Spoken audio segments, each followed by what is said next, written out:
Good morning and welcome to your weekly cup of Joe. My name is Joe King. I'm the owner of Physical Therapy Advantage in North Aurora. Coming today with our weekly vlog series of your weekly cup of Joe. This week I wanted to talk to you about reading, just an activity that I do. My mom would have loved to have had me read more, when I was a kid. She was a public librarian back in the hometown that I grew up in. Didn't read a ton back then. I liked it, but I didn't read a ton.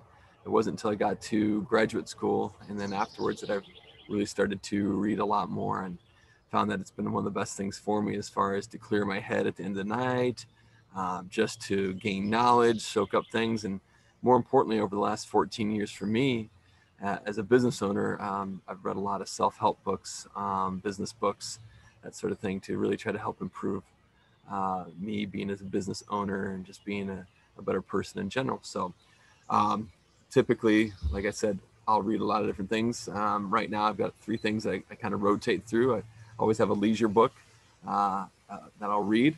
And then, like I said, I'll do a lot of self-help books. Right now, we're reading the Atomic Habits by James Clear. Really good book. It's been nice. And then I'll look at my professional journals as well. So I kind of rotate through those, maybe a week at a time, and put one down and then read something else for a week. All depends on how interesting it is. Sometimes I have to get through the, the leisure books, the fictional books that I like to read. Sometimes I can't put those down so much, so I get through them a little quicker. But it really doesn't matter what you read, newspaper, anything. I'm a traditionalist. I like my paper copies, that sort of thing. But reading via Kindle, done it. It's okay too. Don't mind it. It's the same kind of good stuff. Also, audiobooks are good, especially if you have a long commute. Um, Whatever works for you, but just something that you can gain to soak up some knowledge or decompress or whatever it may be.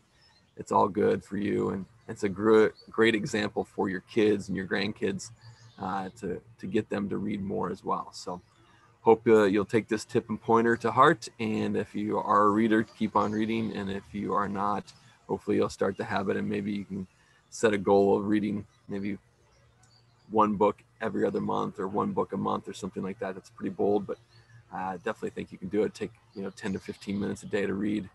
It's not that much, and I think you'll try it. You'll really find the true enjoyment in it. So hope this is helpful for you guys. And if you need anything else, asking about reading, but more importantly, if you have any physical therapy questions, please don't hesitate to call our clinic at 630-892-8003. You can ask for myself, Julie Crane, our clinical director, if you have any questions whatsoever, and we'd be more than happy to help. So have a fantastic week, and I'll see you next week for your weekly cup of Joe.